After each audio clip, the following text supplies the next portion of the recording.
Hi there, and welcome to a special edition of Ignite News. I'm your host, Greg Rosser. And I'm Scott Summerhays. And the Oscars are in the air. And for this special episode, we decided to do a feature on all of our movie reviewer Chris Luckett's reviews on all the Oscar-nominated movies. This is our special salute to the Oscars. Take a look. Sometimes a movie is released that just begs to be witnessed on the big screen. A movie that, if you wait to watch it on your TV, will lose something that's only evident when sprawled across a large canvas. A movie that you brag to others years later about having been fortunate enough to see when it was in the theaters. Gravity is one of those movies. The terrifying and simple plot revolves around a scientist, played by Sandra Bullock, and an astronaut, played by George Clooney, who get stranded in space after their shuttle is destroyed. The terror of being utterly lost and alone has been tackled before in great movies like Open Water and 127 Hours.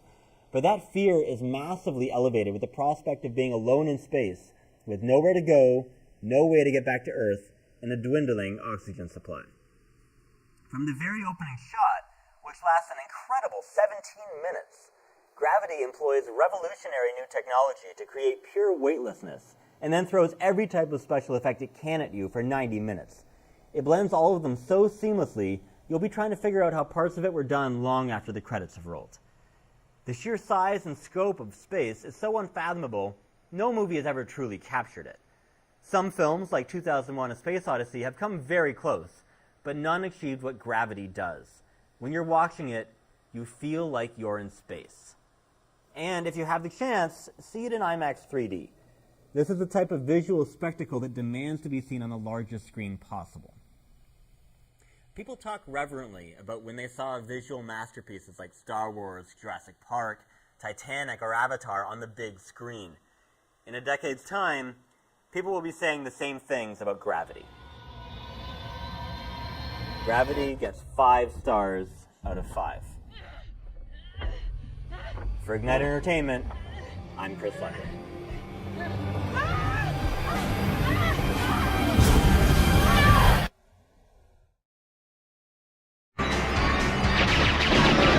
If you grew up in the 90s and played GoldenEye for the N64, you probably remember one of the really tense levels of the game being on a frigate, with 007 rescuing hostages one by one. That scene wasn't actually in the movie for GoldenEye, but the first act of the incredibly tense Captain Phillips gives audiences the feel of it better than a Bond movie possibly could. Based on a true story from 2009, Captain Phillips tackles the tale of 4 Somali pirates who hijacked a cargo ship, and the captain, played here by Tom Hanks, who did everything he could think of to save his ship and the crew. Walk down the bridge. Yeah. Listen up. We have been boarded by 4 armed pirates. You know the drill. We stay hidden no matter what. I don't want any hostages. Director Paul Greengrass has made a name for himself with handheld action movies like The Bourne Supremacy and The Bourne Ultimatum. But the movie of his that best informs this one is his dramatization of the 9/11 hijackings United 93. With that movie, he had to tell a dark, true story of Americans taken hostage that people had watched on live TV, while being gripping enough to distract you from remembering that you knew how it ended. He does the same with Captain Phillips. Whether you watch it all go down live or not, knowing what happens won't detract from the experience. Greengrass very smartly shows the cruel and desperate daily lives of the Somalis before focusing the point of view on Phillips, and it goes a long way toward making tense scenes even more gripping and tragic. Phillips is fighting for his life, but the pirates are fighting for theirs too. Tom Hanks gives a fantastic performance as Phillips, as everyone has come to expect from him. He'll likely be up for another Oscar in a few months. And the actors who play the 4 pirates are all hauntingly powerful, especially Barkhad Abdi as the Gaunt leader Muse. Hey! Look at me, sure. Look at me, sure. I'm the captain now. Captain Phillips may well be the tensest movie of the year. The second act slows somewhat due to a more constrained setting that some of the trailers have sadly given away. But the movie's opening hour and closing 30 minutes are not for the weak of nerve. Playing N64 never felt like this. Captain Phillips gets 4.5 stars out of 5. For Ignite Entertainment, I'm Chris Luckett. You care less about my loss than their well-being. Master Ford is a decent man. He is a slaver. Under the circumstances. Under the circumstances, he's a slaver. But you truckle at his boot. No. You luxuriate in his favor. I survive. will not fall into despair. I will offer up my talents to Master Ford. I will keep myself hardy till freedom is opportune. There are lots of great movies that aren't very fun to watch. Nobody watches Schindler's List or Requiem for a Dream and says, that was fun. But darker, depressing movies can serve a very important purpose, as they often make for the most powerful films. And 12 Years a Slave is one of the most powerful of the year. Based on a true story, 12 Years a Slave tells the account of Solomon Northup, a free black man in 1841 who was abducted and sold into slavery in the Deep South. Northup endured horrific abuse for 12 years before he regained his freedom, eventually writing a memoir which inspired this movie. Important movies have been made about slavery before, like Glory, Amistad, and the miniseries Roots. 12 Years a Slave is arguably more powerful than any of them, largely because it personalizes the incomprehensible atrocities of slavery. By starting with Northup's life of freedom, his slavery feels all the more restrictive, driving home brutal realities that are often glossed over in movies like this. Director Steve McQueen very effectively puts you right next to Northup during his unwavering 12-year quest for freedom, forcing you to experience the cruel life of a slave and daring you not to look away. The reliable Chiwetel Ejiofor gives the best performance of his career as Northup. It's riveting, it's heartbreaking, and it's shaping up to be the odds-on favorite for Best Actor at the next Oscars. This is acting of the highest caliber, and it would be worth seeing the film for him alone. In addition to Ejiofor, though, 12 Years a Slave boasts a fantastic cast that includes Paul Giamatti, Michael Fassbender, Benedict Cumberbatch, Paul Dano, and Brad Pitt. Every one of them brings their A-game to the movie, filling each scene with impressive acting. 12 Years a Slave is not an enjoyable movie. By no means should it be, because the subject matter really isn't something in which to find fun. But it's worth noting before you head to the theater that this is a very dramatic drama. It has a hopeless tone for much of it, and the weight of the movie can be crushing at times. Truth be told, though, that's partly what makes the movie so great. 12 Years a Slave gets 4.5 stars out of 5. For Ignite Entertainment, I'm Chris Luckett. Hey there, Woody. Remember me? Bernie Bowen. How you doing? Pretty good. Well, that's what I hear. Everybody's saying how Woody Grant's a millionaire. That's no big deal. No big deal? Jeez, there's a guy living a life for Riley. $1 million here, $1 million there. Despite color being the predominant form of filmmaking, black and white pictures are still made every year. Nowadays, however, it's generally for artistic reasons, like in The Artist or Sin City. The small-town feel of Nebraska is so perfectly suited to black and white, it's hard to imagine what the movie would even look like in color. Written and directed by Alexander Payne, Nebraska explores the relationship of a father and son in Montana. The father, Woody, has been an alcoholic all his life and is struggling to find something to live for in the boredom of old age. The son, David, divides his time between working in a home electronics store and taking care of his aging parents. When Woody receives a letter in the mail saying he's won $1 million, he doesn't understand that it's a scam used to sell magazine subscriptions. After David keeps catching Woody trying to walk to the magazine's office in Nebraska, he decides to drive his father there to keep him from wandering off again, to show him there's no $1 million, and to bond with the father that he never got to know over one last road trip. Bruce Dern is haunting as Woody, a man slowly fading away and unsure of what's going on for much of the time. For a man who's given many great performances, Woody is one of Dern's best. Even more impressive is Will Forte as David. Forte had previously only been known for his comedic work in shows like Saturday Night Live, 30 Rock, and Clone High. He conveys desperation, sadness, bemusement, and flabbergast, all with just a look in his eyes or a quiet sigh. So how long did it take you to get here? I don't know. We got sort of waylaid in Rapid City. That's where Dad had his little accident. But how long total? Couple days, I guess. From Billings? Yeah. How far is that? Probably about 750 miles. It took you 2 days to drive 750 miles. Where were you driving, a dump truck or something? It's a Subaru. Alexander Payne's best movies are about relationships, and Nebraska is no exception.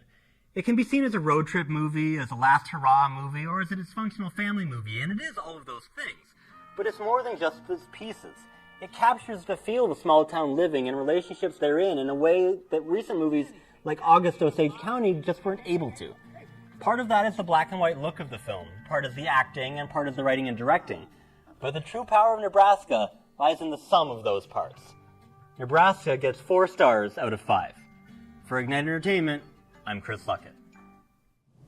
I'm weird. That's weird, right? That I'm bonding with an OS. No, it's okay. It's weird. Well, I don't think so. Actually, the woman that I've been seeing, Samantha, I didn't tell you, but she's an OS. You're dating an OS? What is that like? It's great, actually. Sometimes, brilliant movies have concepts that sound incredibly dumb when you first hear them summed up in a single sentence. Who honestly expected a movie about the creation of Facebook, for example, to be very interesting before they saw The Social Network? The new movie Her is, boiled down to a single sentence, about a man falling in love with his computer. Explored using the nuances and flavors afforded by a feature-length running time, though, Her is an absolutely magnificent movie. It takes place in the near future, probably just 15 or 20 years from today. Fashions have changed, skyscrapers have grown taller, and technology has really advanced. Despite futuristic touches, though, the world of the movie is very much our own. Theodore, played by Joaquin Phoenix, is a man still hurting from a recent divorce, who feels not just lonely, but alone. Then he gets OS-1, the world's first artificially intelligent operating system. As soon as Theodore answers a setup question of whether he'd like it to have a male or female voice, Her begins down a dangerous and thought-provoking path that reels you in and forces you to watch it all the way down its twisted rabbit hole. The operating system in the movie, voiced by Scarlett Johansson, gets to know what Theodore likes and tailors her system to his lifestyle's needs. Being intelligent and self-aware in her own right, Samantha also is capable of learning and adapting, leading to her continuous improvement and evolution. As they each begin to develop feelings for the other, Her slowly begins exploring territory that is at once fascinating and unsettling, walking a delicate line without ever becoming ridiculous. What about you, Theodore? What do you love most about Samantha? Oh, God. She's so many things. I guess that's what I love most about her. You know, she isn't just one thing.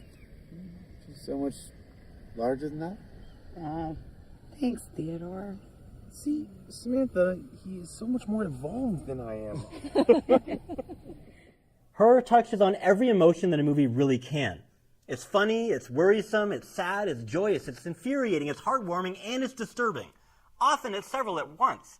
It's an incredibly rich experience that tackles realistic modern romance in a remarkably clever way, while also containing important messages about technology and intelligent insights into the value of love in any form.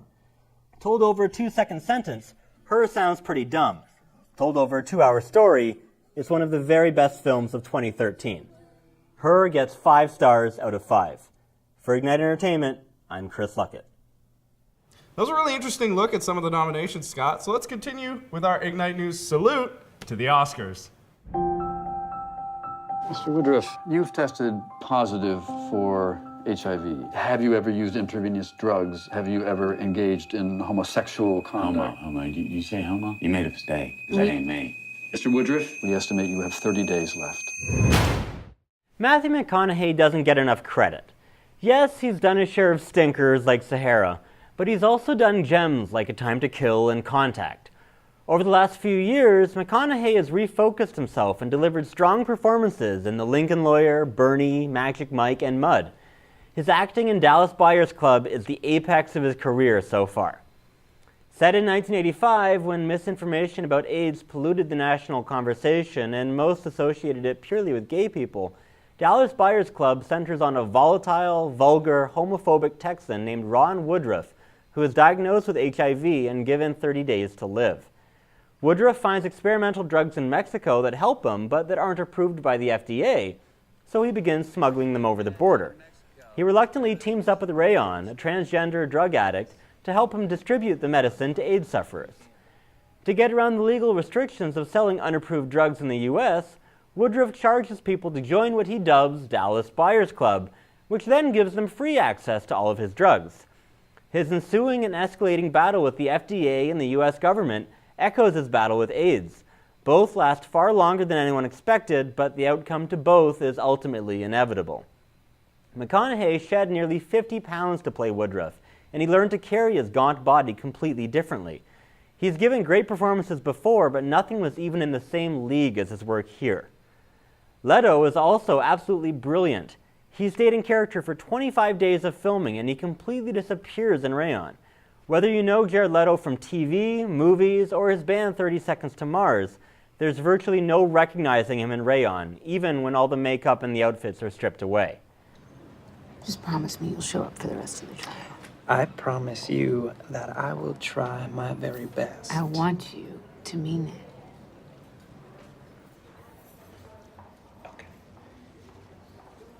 Dallas Buyers Club tells a similar tale as Philadelphia did, but it does much more with its true story. The characters are complex, the performances are powerful, and the story is both inspiring and haunting. Ron and Rayon are one of the most unusual pairings this year, but they're also one of the most fascinating. Dallas Buyers Club gets 4.5 stars out of 5. For Ignite Entertainment, I'm Chris Luckett. I'm Anna. And who's the funky-looking donkey over there? That's Sven. Uh-huh.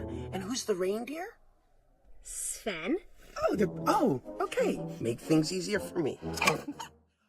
From 1989 to 1994, Disney Animation was at the top of its game.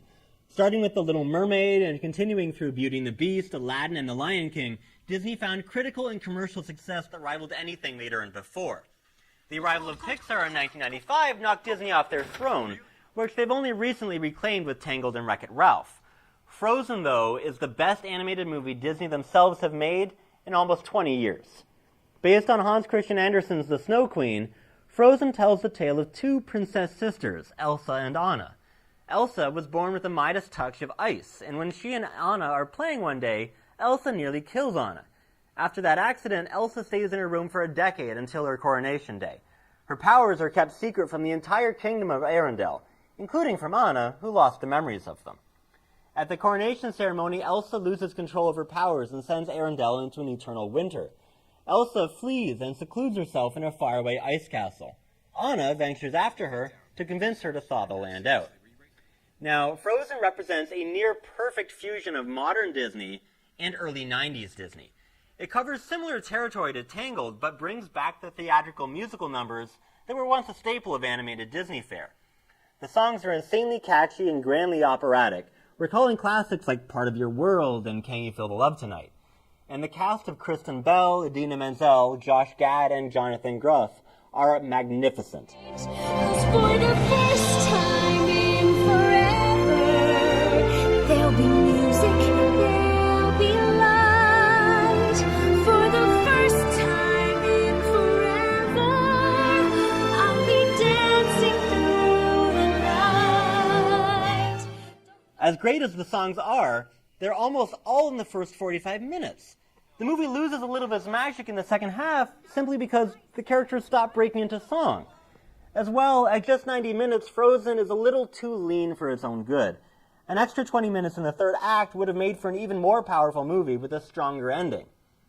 Minor quibbles aside, though, Frozen is nearly flawless entertainment that not only redeems a disappointing year for animation, but gives Disney their best animated film since The Lion King.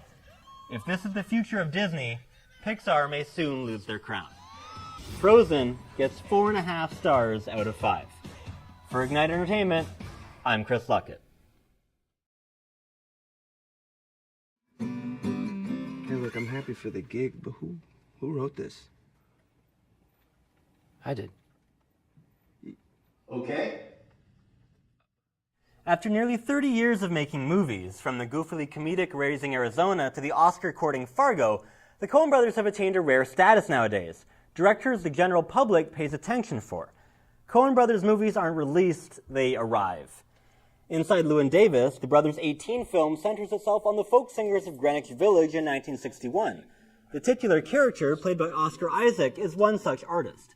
In the wake of his former singing partner committing suicide, Davis grumpily sings his songs for heckling crowds, struggles to make meager amounts of money, and sleeps on a different acquaintance's couch every night. As a character, Llewyn Davis is a horrible person. He sleeps with a married woman and possibly impregnates her. He gets angry with everyone close to him while abusing their generosity, and he even heckles an elderly woman to tears.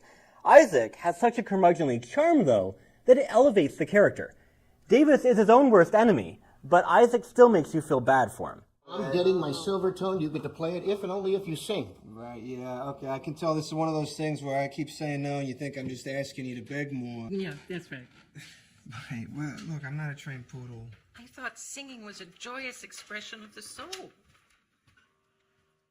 Much like the Aimless Davis, the plot of the movie bounces around from setting to setting. On the one hand, the movie's lack of kinetic action is smartly reflective of Davis's stagnation as an artist. On the other, many scenes in the middle third of the movie could almost be shuffled around with negligible effect on the overall film. While the story leaves something to be desired, nothing else about the film disappoints. The performances from Isaacs to Carey Mulligan's to Justin Timberlake's to John Goodman's are all fantastic, and the characters feel completely three-dimensional. The soundtrack, sung entirely by the cast, is haunting and catchy. The lighting, the cinematography, the directing, the costumes, it's all beautifully done. Inside Llewyn Davis feels like a fusion of the Coens' comedic and dramatic sensibilities, and the tone mostly works. It isn't as outright funny as The Big Lebowski, nor as prestigiously dramatic as No Country for Old Men, but Inside Llewyn Davis arrives in style and makes a lasting impression with a voice all its own. Inside Llewyn Davis gets 4.5 stars out of 5. For Ignite Entertainment, I'm Chris Luckett. All Is Lost is about a man whose sailboat springs a leak when it hits an adrift cargo container in the ocean. Through a series of misfortunes, his situation slowly gets worse despite his every knowledgeable effort. His tenacious battle to survive as every element turns against him is the crux of this marvelously tense movie. It's hard to imagine how All Is Lost got made. The entire movie takes place at sea, either aboard a sailboat or in a life raft. Only one actor is seen during the entire movie. That one actor, Robert Redford, is 77, which is seemingly too old to appeal to younger demographics or to meet the physical demands that would be required of him. It's only the second movie made by J.C. Shandor. Oh, and outside of an opening piece of voiceover and a Mayday call, only 2 words are spoken over the entire 1 hour and 45 minutes of the movie. And yet, All Is Lost is an absolutely riveting film. Much like Ben Affleck's improvement as a director between Gone Baby Gone and The Town, J.C. Shandor has gone from an impressive debut to a sophomore masterpiece. His writing is so spare that it's a shock the few times we actually hear Redford's voice, yet the action is methodically well written. There are parts of it that are reminiscent of Life of Pi, of Castaway, of The Perfect Storm, and of Open Water, but All Is Lost does each familiar scenario better than its progenitors. Robert Redford wholly inhabits the nameless protagonist and masterfully emotes decades of experiences and relationships without saying a word. Just the way he gives himself a minute to relax after almost dying before doggedly getting right back up, or the way he slightly rolls his eyes at each cruel twist of fate, says more than pages of dialogue could. It's fitting that 2013 gave the world both Gravity and All Is Lost as their almost companion pieces. Like Gravity, All Is Lost paints a gripping tale of one person relentlessly struggling to survive against harsh elements and cruel odds. Also, like Gravity, it's one of the very best movies of the year. All Is Lost gets 5 stars out of 5. For Ignite Entertainment, I'm Chris Luckett. When Borat came out in 2006, it was one of those shifts in comedy that often heralds a new age and style of humor. Many waited to see what would follow. We got Bruno, and that was it. The reason Sacha Baron Cohen's brand of prank comedy didn't take off was because it's really hard to do well. What separated Cohen's movies from just for laughs gags were his talent, his courage to goad angry people, and his sheer devotion to the bit. Johnny Knoxville, sadly, is no Sacha Baron Cohen. The star of the Jackass franchise, Knoxville has always been great at committing to a gag, but he doesn't have much acting talent, which really hurts Bad Grandpa whenever it starts wasting time on its irrelevant plot. Knoxville plays Irving, a horny, rude 80-year-old whose wife has just passed away and who's put in charge of driving his 8-year-old grandson, Billy, across the country. Everywhere they stop, a catastrophe of awkward embarrassment or graphic injury awaits. The hook of these scenes is that only Knoxville and Nickel know they're being filmed by cameras. Everyone else is unaware they're in a movie. Yes, here, try to adjust it a little. Water!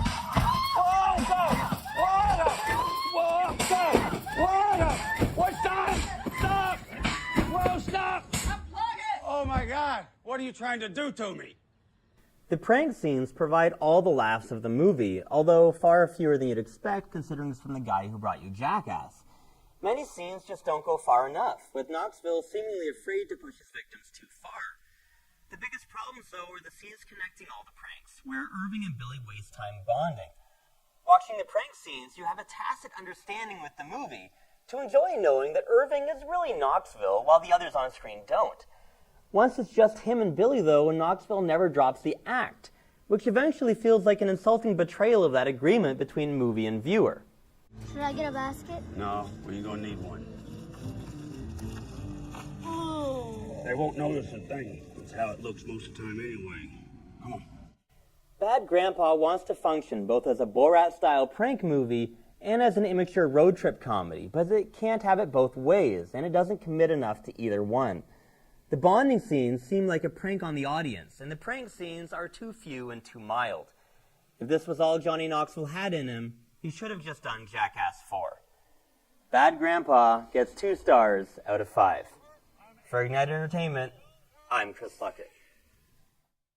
That was a great look at some of the nominations so far, and Chris Luckett's been doing a great job for us here at Ignite News throughout the year. Yeah, and if you're interested in seeing more of his work, you can check out his website, which is appleboxreviews.ca, or you can follow him on Twitter at appleboxreviews. I'm Scott Summerhays. And I'm Greg Rosser. Thanks for watching.